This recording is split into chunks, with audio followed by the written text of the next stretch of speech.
If you watch this on YouTube, it won't be too long between parts, but God, for me, it's been well over a week and a half since I last laid eyes on these frames, so the only sound in the room was that of fingers on keys. Captain keys. Yua Kusanoki's thin, slender fingers fingering were dancing on the keyboard. Her gaze was locked on the monitor. She was typing without looking at the keyboard, with barely any spelling errors. That's impressive. I type pretty fast. I misspell shit all the time. She was writing an email. Wow. They had that back then? A long one, too. She spent 30 minutes already thinking about what to write, and then going back and changing it. Suddenly her fingers stopped. Oh no. She let out a sad sigh, and suddenly pressed down hard on the backspace key. She deleted that whole shit. I mean, Control A would have taken care of most of that for you. Use your keyboard shortcuts, kids. The cursor on the screen began to scroll quickly towards the left. Important information that we needed to know. Appreciate it. Everything she'd written vanished in a flash. As it went, it disappeared. When it was all gone, Yua brought her Garo Froggy plush over from her bed and gave it a tight squeeze. Okay. It was a habit of hers, hugging her plush. It was a habit. If she wasn't holding something tightly, the fear would overtake her. What you should do is just hold Takumi Nishijo's soft head until it pops. Grape style. Ha. She pressed her head down into the stuffed animal and sighed a little. Oh, good luck finding that. You have to go to Oz if you want that shit. Oh, she whispered that to no one in particular. I thought she whispered it to us. And she pursed her lips. She gave the stuffed animal a little mwah. Little smooch. She put the stuffed animal on her lap and put her hands back on the keyboard. She sure did. Letters began to appear on the screen once more, one by one, as her slender fingers typed. The message was, compared to the one she'd just deleted, simple and short. When she was done, she hesitated a moment before finally clicking send. You sure did. Well done, champ. The email was sent on its way before she had a chance to change her mind. I do that all the time. I send emails and be like, fuck, I don't want to send that. She held the Garo Froggy on her lap tightly and stared at the monitor for over an hour. Boy, does she need a hobby. She hadn't expected an answer, of course, but there was no sign that one was coming. Great. Love that. Ugh, boy. This guy. Room 37 was the same as always. I sunk down into the reclining seat and bit my nails in an attempt to calm my irritation. See, I used to do that too, and then I found I would get more irritated because I would bite my nails uneven, and I would be very upset.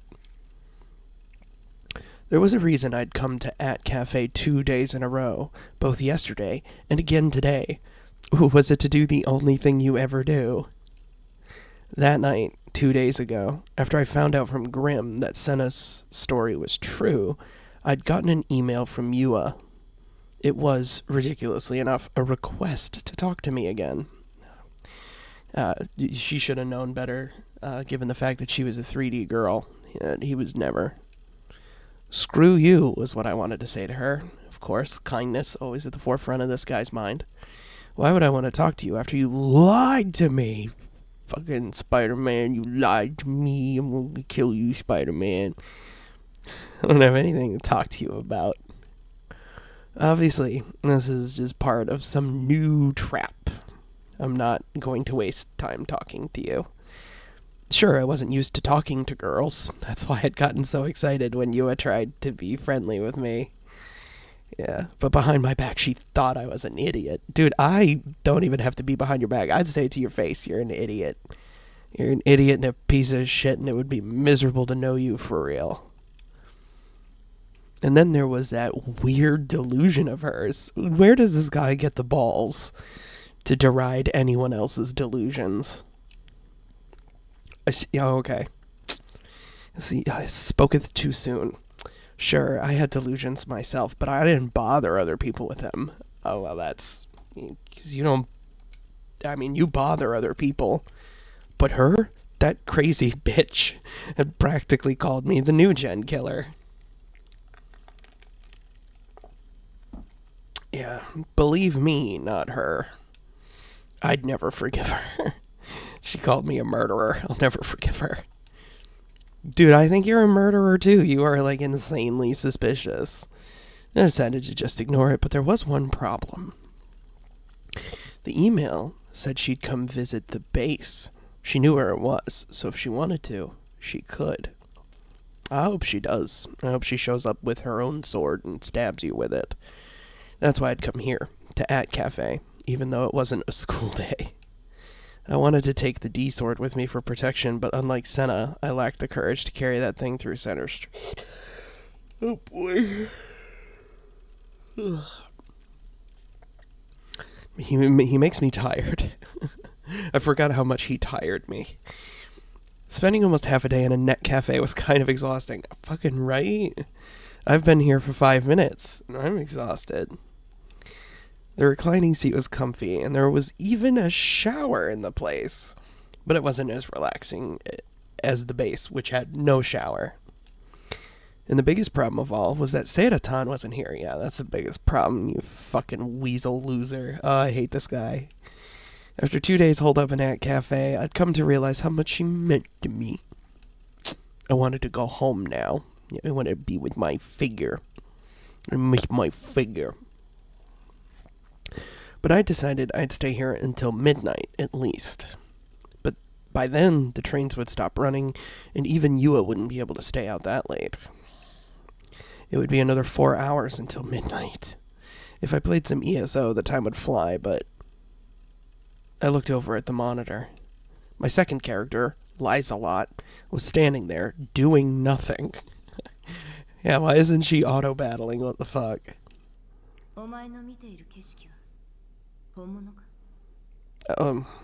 No. It's a visual novel called Chaos Head Noah. I remembered what Sena said. Over half of what she'd told me was true. The one thing I hadn't been able to find a source for was that stuff controlling people's will or their bodies. Maybe that part was just Sena's delusion. Mixing in a little lie with the truth was something that blackmailers and other people who wanted to make threats often did because it worked.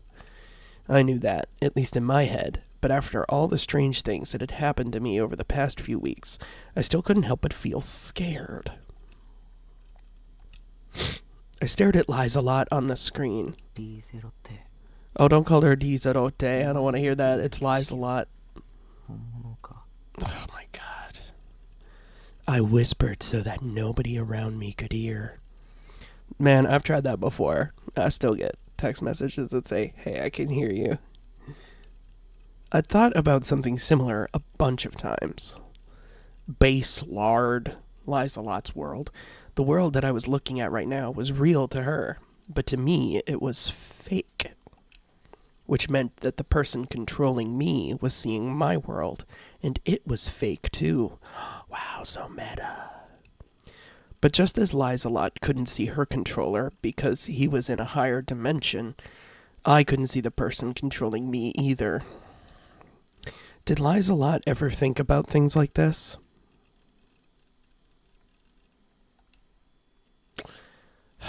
She couldn't even move unless I told her to. So what about me? Could I even get out of this reclining seat if the person controlling me didn't want me to? Oh, believe me, if what I wanted to happen to you would happen to you, the game would be over. With your head cut off and bad end going across the top. I tried to stand up just to see if I could. I succeeded easily. Then I tried sitting down. I did it without difficulty. Was what I just did done of my own will?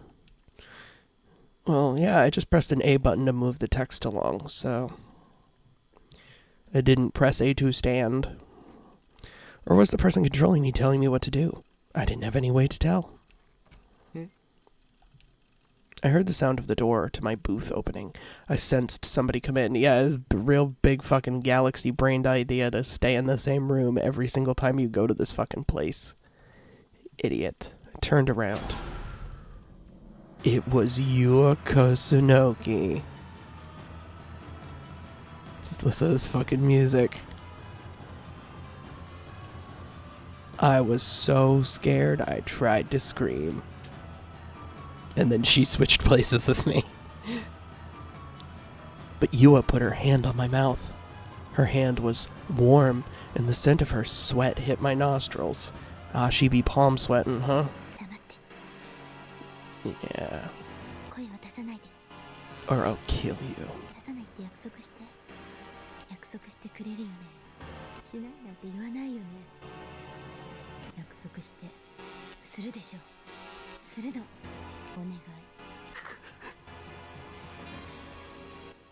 Oh, she's gone. Cool, we're fine.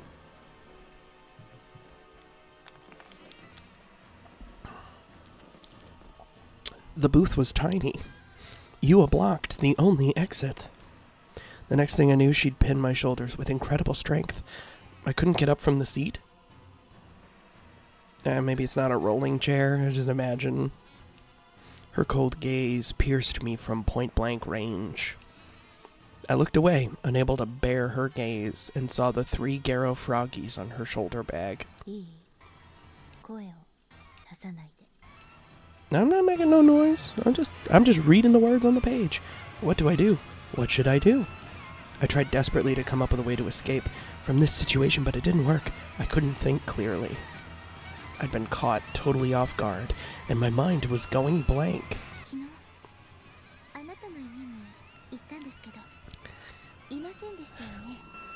Home is a generous word.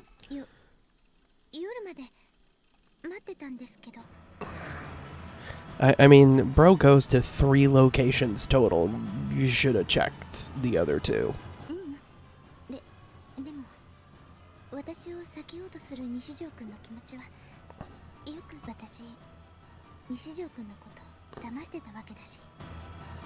That's definitely, a great way to build trust by scowling at someone. And just leave me alone. I had nothing to say to one of Shogun's servants, particularly the sort of awful person who tried to trick and trap someone as helpless as me. As helpless as me, I mean, you wouldn't pick on a little guy, right? I'm just a little guy, and I suck, and I'm shitty. You want to just pick on a shitty little guy?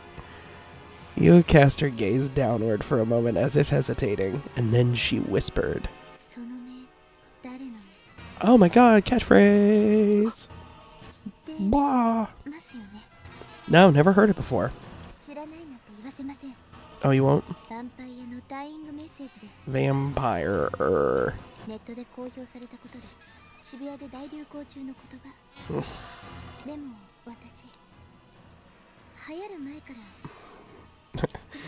I knew the underground catchphrase before it was cool. Fucking 2008 hipster style. Way to go. Oh, and you just copied it? Shogun. Mm-mm. That's not me. Cannot confirm that. Ah. Oh no, URL jump scare.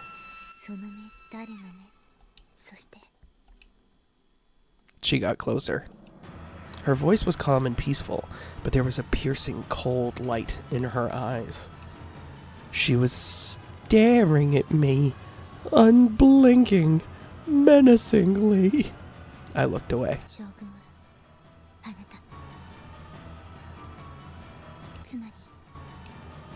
Which means what? Oh, she got sad. Suddenly I realized her hands were shaking. Or was my shaking just being transferred to her hands? Then she said something I couldn't believe. What's it gonna be?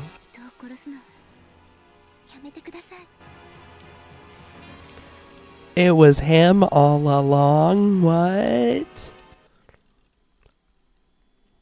Huh? You sleepwalk murdering people. What was she saying? I'm such a great guy. I'd never do such a thing. There was a sadness in her eyes. She'd been staring straight at me, but suddenly her gaze turned downward.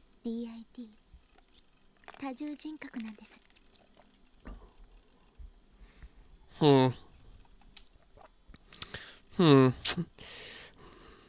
sure that's going to be treated with tact. I had multiple personalities. At first I was going to turn you over to the police for committing crimes, and then I felt bad. Because I decided you had, Because I have diagnosed you with multiple personality. She kept talking despite my confusion. Hell yeah, do it. Get him. I found out how sad and pathetic you were and realized killing you and just is what you need. He's suffering. You're murdering people in fucking crazy ways, but who's really got it bad is you. Her eyes were looking into mine again. They were pleading with me. And the way it seemed like she was really worried about me. It made me shiver. Her delusions were getting out of control. Nothing she said made any sense.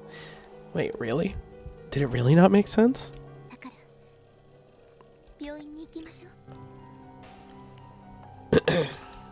I'd used the nickname Shogun in a chat without even knowing it.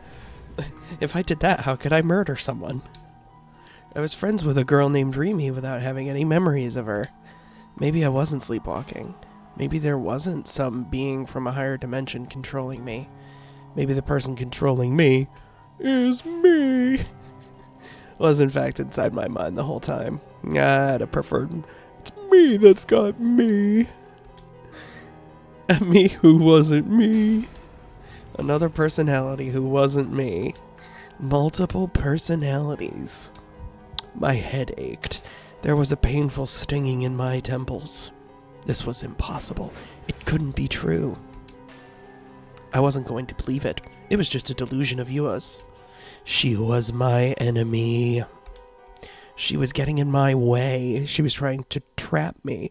She was trying to destroy my mind. And the hospital was under Shogun's influence, too.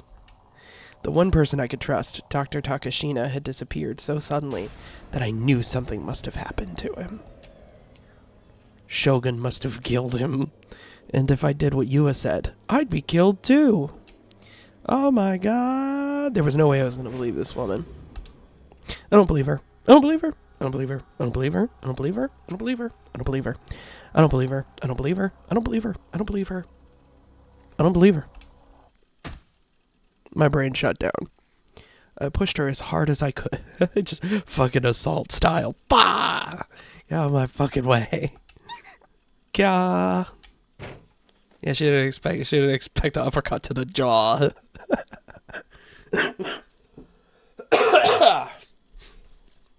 Oh, fuck. Can't tell too many jokes. Start coughing. You understand.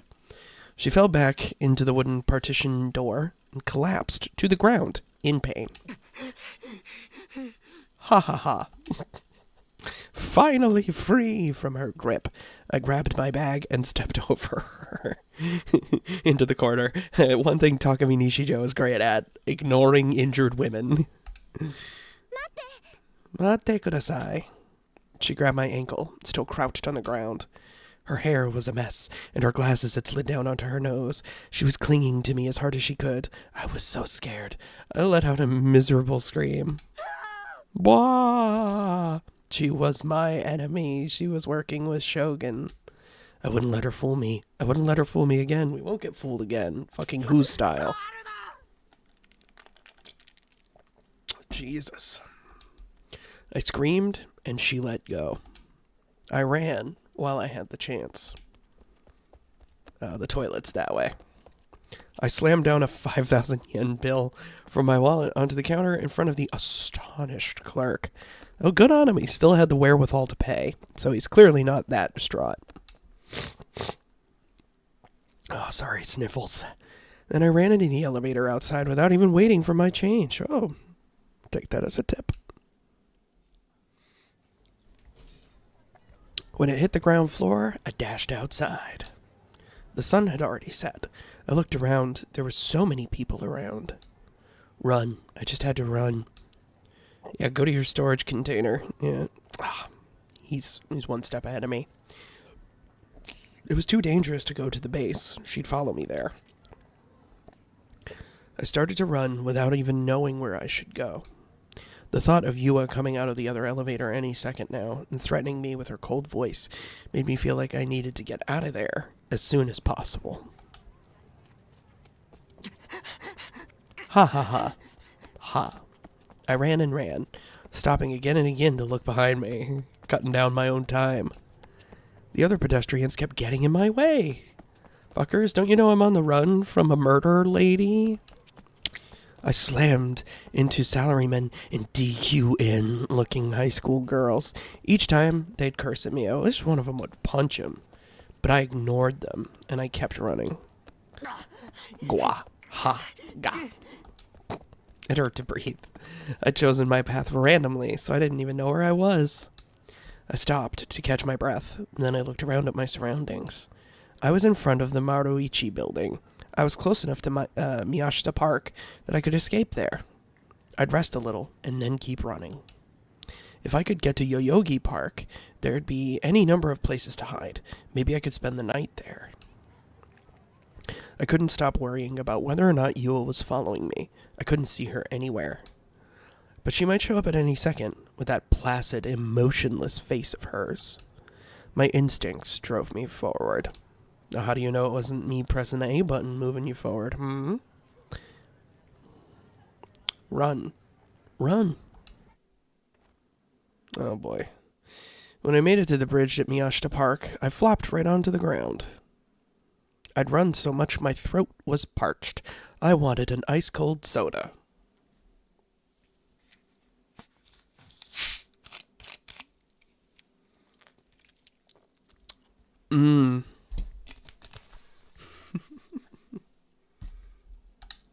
It's not even ice cold, it's like room temperature. I didn't see any vending machines nearby. Maybe I'd run enough that I was safe now. No, I couldn't be sure. I kept a careful eye on my surroundings. I assumed Miyashita Park would be pretty empty at night, but that didn't seem to be the case. I know, there's like 3 fucking people here? That's crazy. It looks like it says Taiyun Gundam Zare on the little shed there. Tyuk. T-Y-O-O-K. Tyuk. Gwa Zaro. Maybe it's Zarg? I don't know. I saw a salaryman walking quickly through the park, taking a shortcut on his way home, and an older man sitting on a bench and playing with his cell phone. A group of homeless men were sitting together, and a man in blue was talking to them. A policeman. Bah! The police. I gulped. Those 2 policemen had talked to me before, hadn't they? I hadn't heard anything from them. They said they'd send someone to watch the area around the base, but nothing had come of it. Misumi had said they'd come to school, though. What were their names again? Couldn't remember. Shit, me neither. I told them exactly what I'd seen during the crucified incident, but looking back, something in their expressions had made it clear they were pretty suspicious. Suddenly, the police officer standing by the homeless men looked over at me, or at least it felt like he did. No way. I was overthinking it, I told myself, but still, I looked carefully at what the policeman was doing. Maybe I'd made it too obvious, though, because this time he looked straight at me. I looked away first. There was no way I could win a staring contest with a cop. Yeah. That's not the only contest with him you would probably lose. Had that policeman been looking at me? Whose eyes were those? Was he just staring back because I was staring at him like... Almost didn't want to do that. Thought I'd devolve into a hacking cough fit. Which was it? I couldn't tell. Could have been either. I waited a little, then looked back at the policeman once more. ... He was still staring at me, so I had no choice but to quickly look away. So he's just standing there fucking shivering, just going...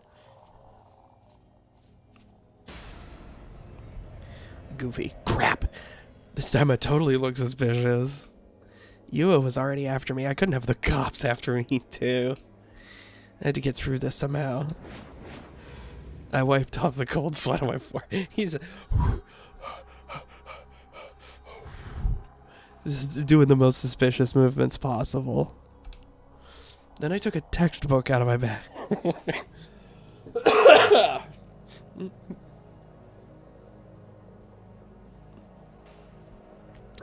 As I sat there on the ground, I pretended to read it as I watched the policeman. He took out something black that might have been a police radio and started speaking into it. He seemed to be reporting something. But the bridge I was sitting on was over Meiji Street, and the sound of the cars below made it too loud to hear what he was saying. This was bad. I was sure of it. I needed to get out of here, but it was too late. Trying anything stupid would be suicide. You know, like the wrestler. Since I'd chosen to pretend I was reading a book, I needed to keep it up for a while or it would look suspicious, because I didn't already look suspicious. I needed to at least keep it up until the policeman stopped looking at me, and then someone ran into the park and ran up to the policeman. Ha? As I watched out of the corner of my eye, I couldn't believe what I was seeing. Yua, why did she have to find me now? Because that's the point in the story we're at. Cold sweat beaded, not just on my forehead, but my whole body. This was bad. This was extremely bad. An extremely goofy movie. Yua didn't seem to have noticed me yet, so I prayed she'd just pass me by. Good thing everybody in this fucking town wears the same goddamn school uniform. I wasn't gonna be that lucky. The policeman was staring at me right now, after all. When Yua spoke to him, he noticed me immediately. I grunted, threw my textbook in my bag, and got ready to get up off the ground. I was ready to run at any time. The two of them had a short conversation, and then looked at me. Don't look at me. Yua pointed in my direction. She's explaining something to the officer. Arrest that man! That bitch. Damn her. I was a peaceful guy, but I was about ready to snap. I'm gonna kill this bitch. She turned me over to the police for murder. The absolute nerve. And what she told them was the insane delusion she'd come up with in her head that I was the new gen killer. Maybe she'd be satisfied now. But what about me? How was I supposed to deal with this false accusation? But of course, nobody heard my internal scream. Caring about actual external screams of dying people. Unbelievable. The police officer began to head toward me at a fast pace. I stood up. Shit, shit, shit. Shit, shit, shit. Shit your booty. She trapped me. She was trying to destroy me. What do I do? What do I do? What do I do? Should I try talking to the policeman? Like, sir. I don't know what that bitch told you. Should I tell him it was she's deluded. Just gaslight her right in front of a cop. It would probably work. I didn't do anything. I am an innocent, upstanding citizen. No way. There was no way that would work. In our society, there was no doubt about who the cop would believe between... Between a creepy otaku like me or a normal-looking teenage girl like Yua. Citation needed. He probably wouldn't even give me a chance to talk. He'd just beat the shit out of me with his billy club. I had to get out of there. By the time the thought entered my brain, I'd already turned around and started running. Mate. Across the bridge and headed down the stairs toward Meiji Street. When I looked back, I could see the policeman chasing me. And what was weirder? Even the man on the bench and one of the homeless people were chasing after me too. Fucking sweet. They're all undercover style. No way.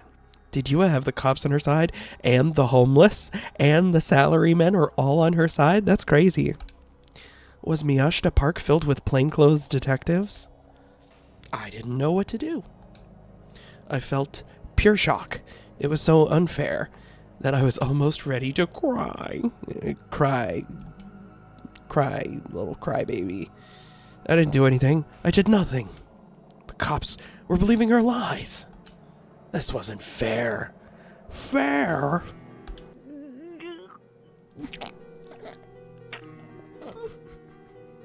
What was that noise? Oh my god. This fucking loser is, as much as I hate him, he is a fucking endless parade of entertainment with this goofy ass noise. I wiped away my tears and I ran down the stairs. You want to say anything about that fun little noise you just made, brother? I headed as fast as I could down Meiji Street toward the station. I ran through the underpass and up the stairs of the pedestrian bridge. People kept getting in my way and blocking me. I started to wonder if they were doing it deliberately. Man, are all of the pedestrians in Shibuya on Yua's side too? It's ridiculous.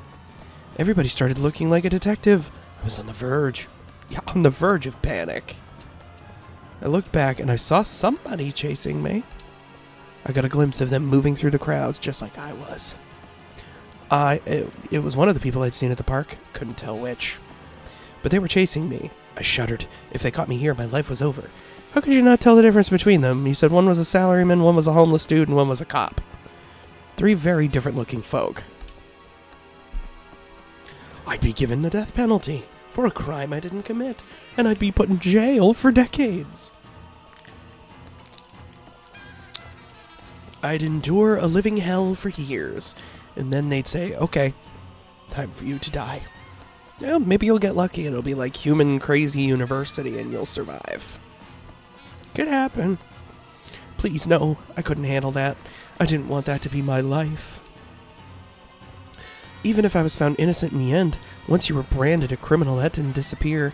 Nobody would ever trust me again. Dude, nobody trusts you now. And trust you to do what? You play a video game all day. Music going crazy in the background. Please no, I didn't do anything. I ducked into a small side alley and kept running as fast as I could. But since I'd been running ever since I left At Cafe, I quickly ran out of breath. My lungs were desperate for oxygen. My legs could barely move from exhaustion.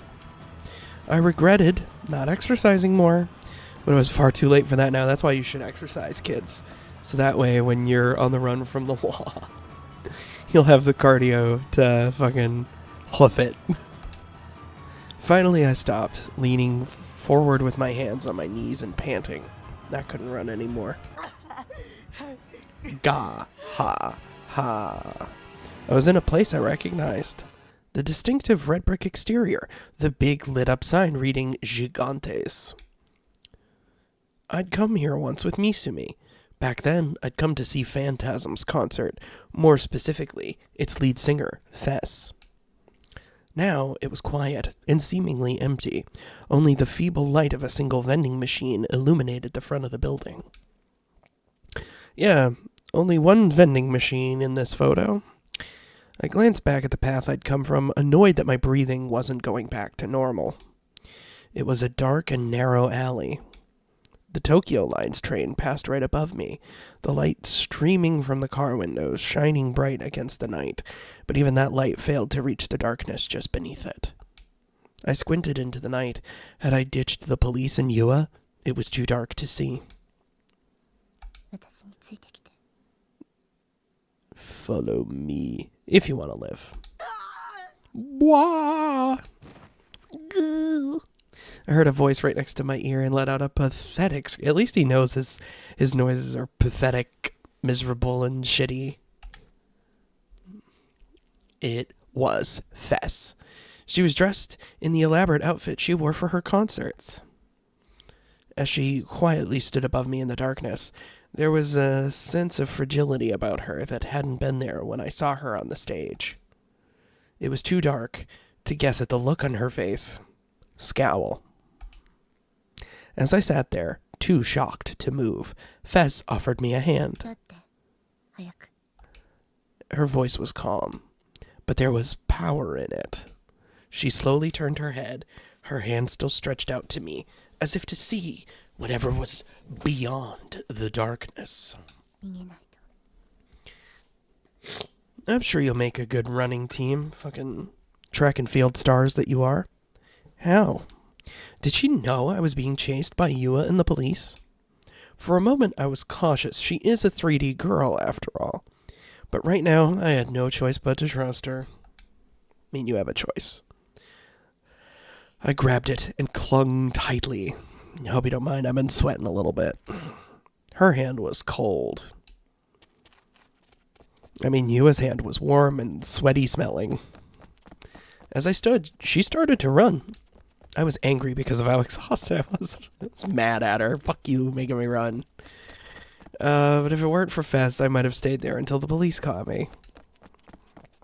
I wanted some water, but I knew there wasn't time. Fess kept pulling me onward. We went down narrow alleys, turning at one intersection after another. I no longer had any idea where I was going. I barely knew the layout of Shibuya anyway. At this point, I just have to keep following Fess. Part of me thought for a minute that this might be a trap of shoguns, but I brushed the thought away. Yeah, I mean, what are the odds of two women trapping you in a plot created by yourself? Even if Fess was working for Shogun, there was nothing I could do at this point. She got my hand. It's game over. My leg muscles were filled with lactic acid? Okay. And all the running must have kept my brain from getting enough oxygen, because I felt like I was on the verge of passing out. Yeah, it's all that lactating that your legs are doing. Don't come for me if that's not correct. I had to stop myself from telling Fess that I couldn't run anymore.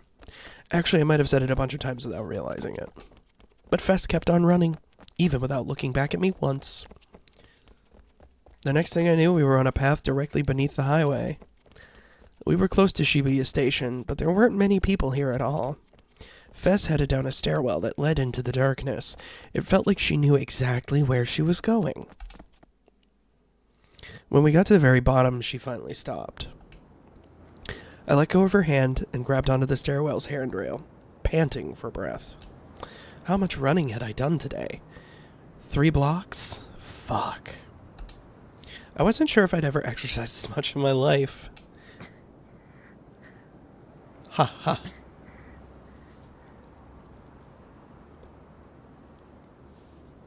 Ha ha. For a while, the only sounds in the dark, gloomy underground corridor were the sounds of our breathing. Yeah, that's generally what you want to do when you're, gasping for air, is to constrict. Probably a good idea. Had we gotten away? That said, I'd never seen this little underground corridor before. It was close to the station, but there was nobody here. One of the lights illuminating the tunnel was on the verge of burning out and was constantly flashing on and off. That'd annoy the shit out of me. There was a faint smell of rotting garbage. This place seemed to symbolize the underground side of Shibuya. Rotten garbage. What a great thing to think about your hometown. If somebody attacked you here, you could scream, but nobody would notice. It wasn't a place that I'd want to come to alone. Or with somebody you don't trust. Somebody who you might think could be a murderer. Anyway, still panting for breath, I looked over at Fess. This was the underground indie singer who was beloved by all the youth of Shibuya. The one they even called a prophet. And here she was with a creepy otaku like me. Felt kind of weird. I mean, from my memory of high school, a lot of the otaku and creepy people, creepy people, I shouldn't say that. The otaku and the goth kids, they kind of, it was a weird amount of crossover there. Beads of sweat had formed on her forehead, running in rivulets down her face. She was wiping them away with the back of her hand, backhanding sweat rivulets. I could see a part of her bare chest inside her open jacket, peeking out above the camisole that she wore. It was heaving up and down with each breath she took. I was just casually glancing her titties, you know. I don't want her to think I'm a creepy otaku or anything, but I was, as she's like catching her breath. Thanks for saving me. Nice tits. What a guy. For all that, her languid demeanor, there was something about her body that felt sexy and alive. Breathing tits. It was pretty great. It wasn't really moe. It was sexy was probably the best word for it. She was tall and sexy. Like a model. All the guys probably liked her. Yeah, looking at that design, I'm thinking a lot of people like her. Wait, why was I thinking about this now? No, I was just running. Funsies. Yeah, the Keisatsu. It wasn't just the police, but Yua. But I was too tired to explain that. Oh. Little Bonnie and Clyde style right now? That's fun. What does that mean? Did you write about murder?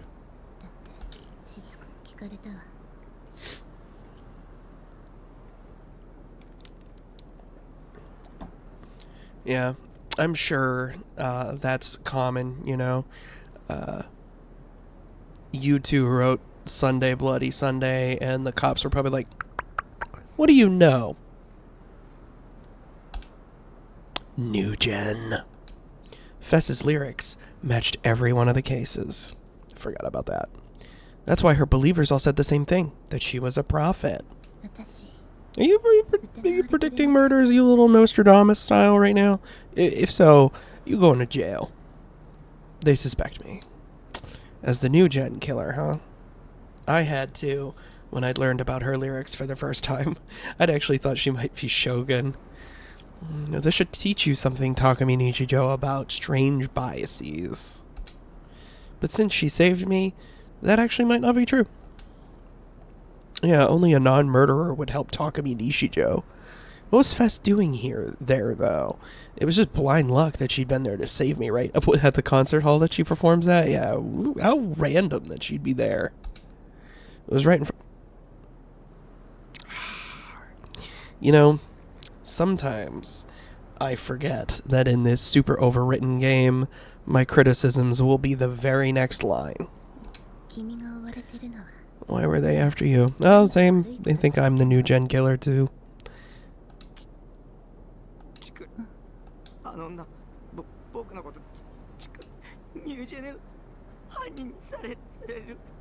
You were trying to get me arrested. Damn it. She and Shogun were on the verge of destroying my life. Any fucking day now. Uh-huh. She's been like, yokai. We're both suspects. How could she be laughing? Yeah, screaming, probably a good idea. You should do that. That won't draw any unwanted attention. I get so excited I yelled. My voice echoed loudly throughout the tunnel, but I couldn't control myself anymore. I pooped and shitted too.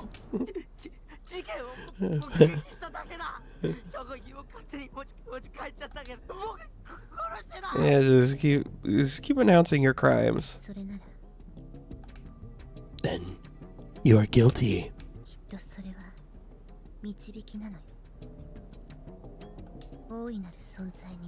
By a greater being. That's me. I'm the greater being. I did it. Hey.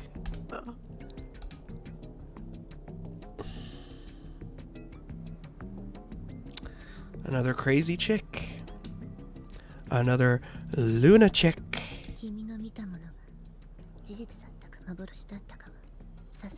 Yeah, nothing matters. Who gives a shit?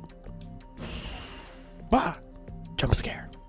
That terrible, awful, no good, very bad scene was an illusion? Was that possible? It was so real.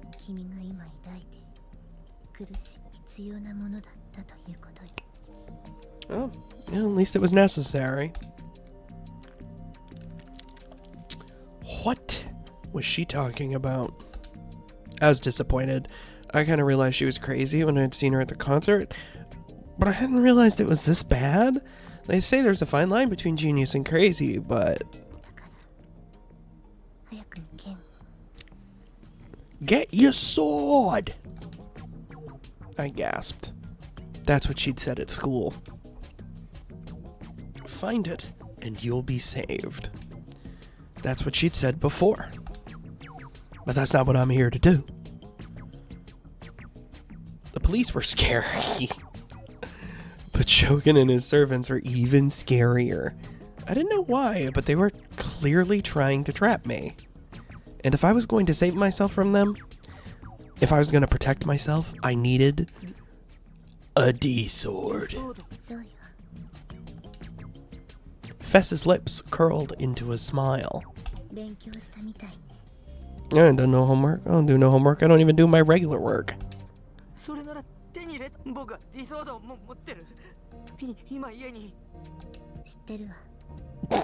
I know. I've seen it. It sucks. You know? How do you know? Have you been to my storage container? I saw it.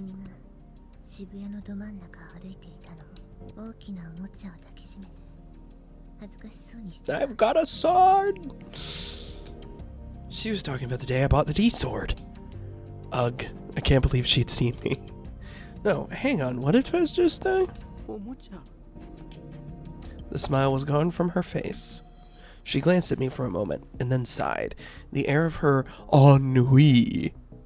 The air of ennui about her was so strong, I was starting to get nervous. Your ennui is making me nervous. Yeah, you don't say. It's sword you bought. Blah? I wasn't that surprised. It was exactly what I expected to hear, actually. Compared to the sword that Sena had, mine looked incredibly cheap, and it didn't glow, either. And anyway, Fess had told me that this was the sword that was going to save my life. The idea that it was on sale for 10,000 yen next to a bunch of sex toys was just too lame to be real. Oh, that would be super fucking funny if it was, though. So I wasn't that surprised. Instead, I felt violently angry. Almost like I could kill someone. New gen murderer style. Angry at the gloomy-looking shop clerk who tricked me. Why is everybody tricking me? Angry at myself for being stupid enough to fall for it. Angry at Fess for saying all these important-sounding things without actually telling me anything useful. Ja! I stood up and stormed over to Fess. Normally, I'd never be able to do something like that, but right now I was desperate. I'd never be able to walk up to a 3D girl? Are you kidding? My encounters with Yua and the police scared me to death. And not only that, I'd been through absolute hell in the past month or so. I was sick of it. If I was going to go back to my normal life, I needed that sword. Yeah, I hate this guy. Goo. And of course, as much as I'm making fun of this guy, nothing on the VA. This guy just sucks. Okay. Anything, like, he could be paid by Brian fucking Blessed, and I'd still be like, "Gah." He's such a piece of shit. Takumi Nishijo, not Brian Blessed. You know what I'm talking about. The look on Fess's face became very serious as she turned toward me.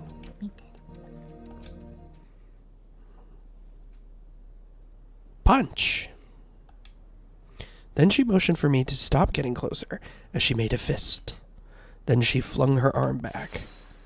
With a sound like breaking glass, the empty air cracked and shattered. My eyes went wide in shock. Fess stared at me, her expression unchanging. Beyond the cracks in space, I could see a deep darkness. A color out of space, if you will. Fess stuck her hand in between the cracks and pulled hard. She did a yeah, fucking yanked them intestines out. Suggestive.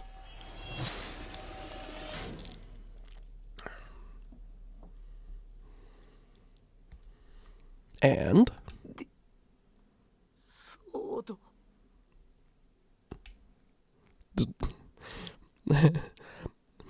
the ass crack in space was repaired almost instantly. It disappeared as if it had never been there. The whole thing took only a few seconds.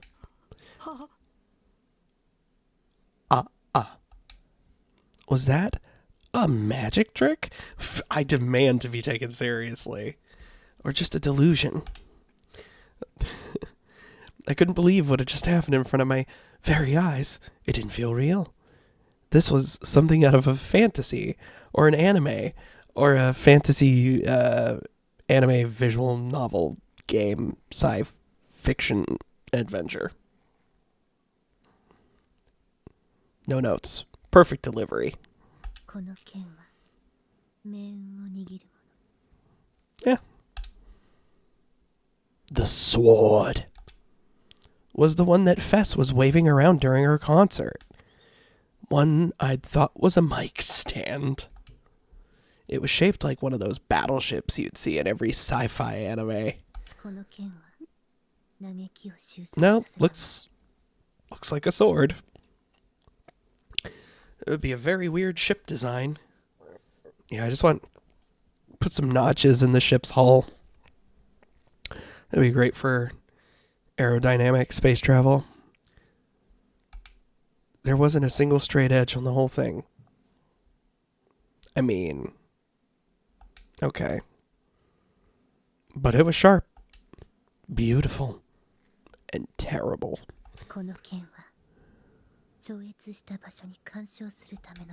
It felt like touching it would cut your fingers clean off. I mean, well, it's a sword. I couldn't look away. My eyes were locked on Fess's D sword. I couldn't help but ask.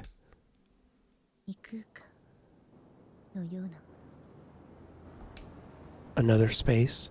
This whole thing was turning into an anime. I think the anime came later.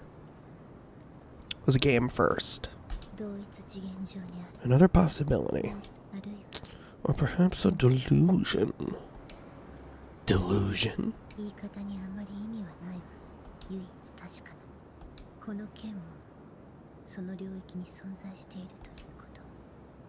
Did that mean that the D-sword was a product of Fess's delusions? The impossible scene I just witnessed was a delusion?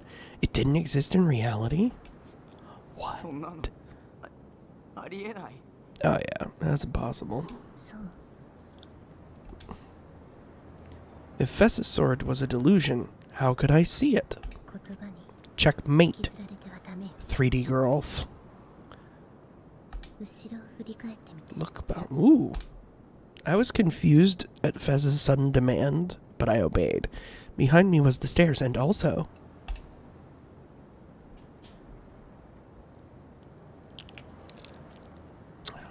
a palette swap.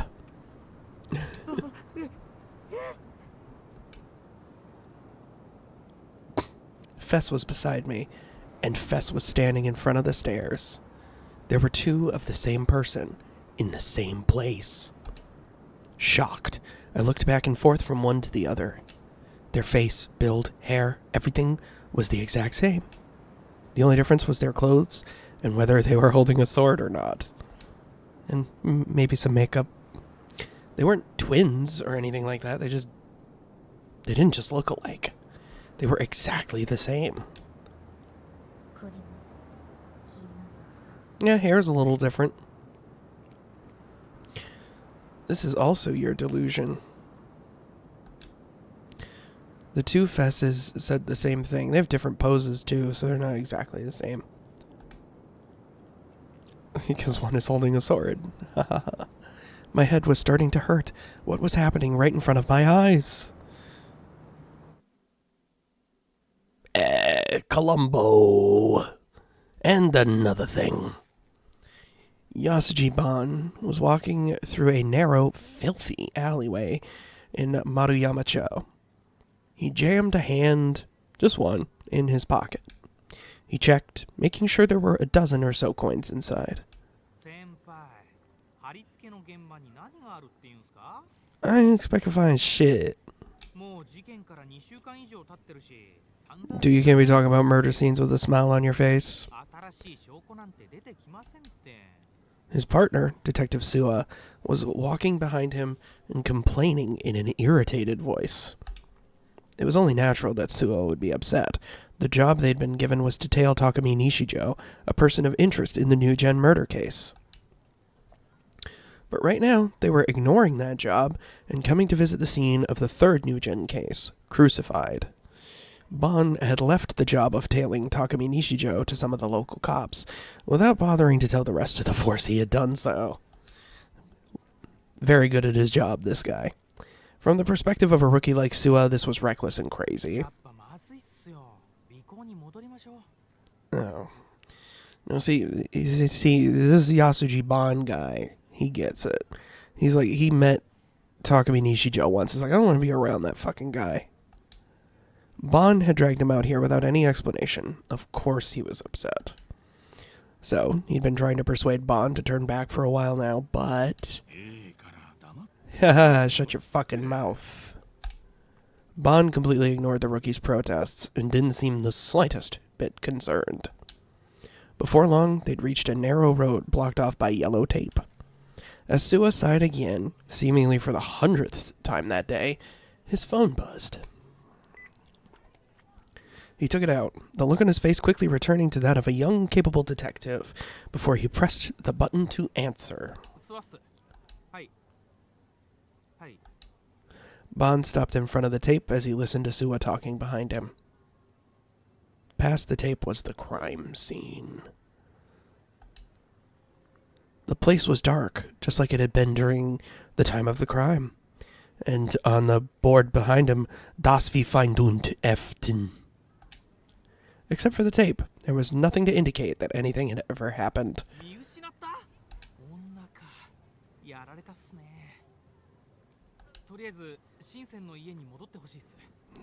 House. Yeah, you stake out that storage container.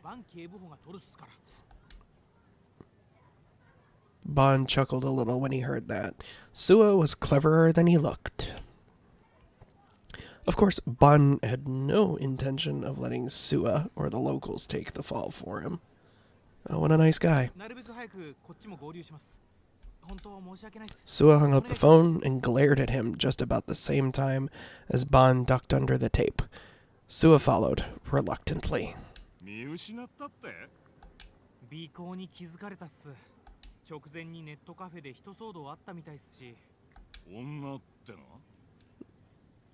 Yeah, it's the story of a girl.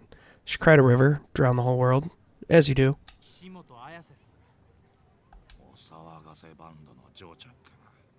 Oh.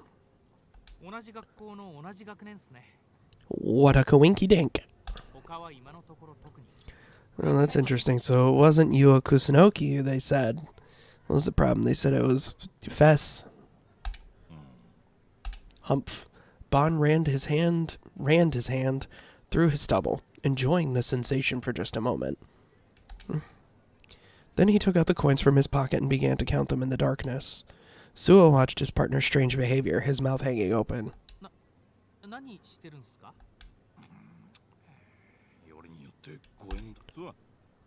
Someone stole my money. Suo handed the 5-yen coin over with a confused look on his face. But instead of taking it, for some reason, Bon ripped off the bottom button on his dress shirt. Then he began to unravel the string wrapped around it. What? Oh, this is the time where you ask that?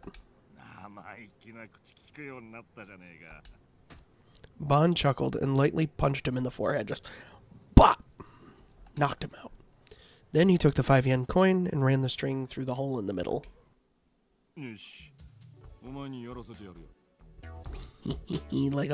like Igor style. What's going on with this dude? Bon pinched both ends of the string with his fingers, hanging the 5-yen coin between them, and gave it back to his younger partner. Yup. Bon laughed mischievously. It might give us an important hit we can use to solve the case. Don't you always hate it when you're playing a game and the character knows everything, but you don't? And you haven't even been given the opportunity to figure it out? That's probably what this partnership is like.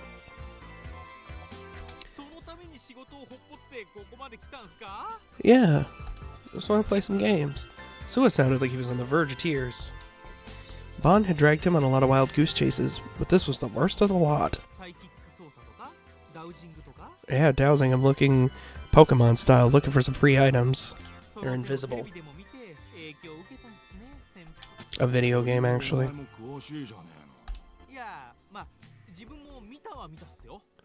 Yuri Brightman?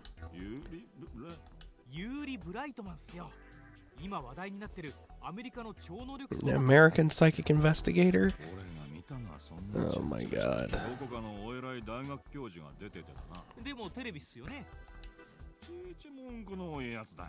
Man, I complain a lot too. Ugh, let's fucking go, dude. Bon had seniority, so Suo had no choice but to obey. I'm playing the game, so I got no choice but to play. He frowned and pouted, but he did take the 5-yen coin. Then he pitched the ends of the string and let the coin move in a circle. It was too dark to see, so Bon flipped out a 100-yen lighter and struck it to give some light. I just love lighters.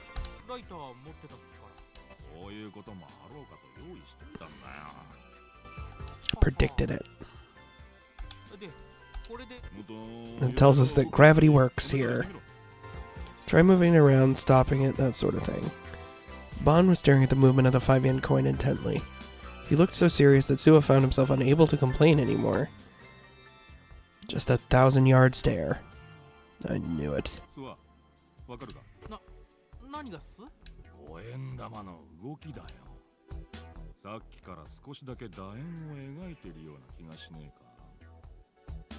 Wow. The coin was moving slowly in a circular motion, held up by the string. Suo looked at it, a little confused.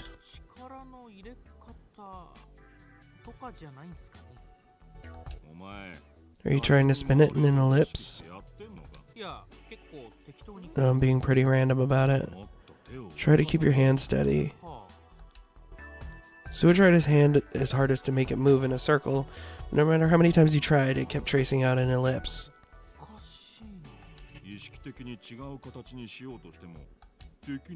Bon grinned.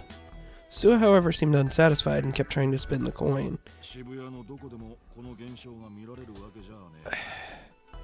What?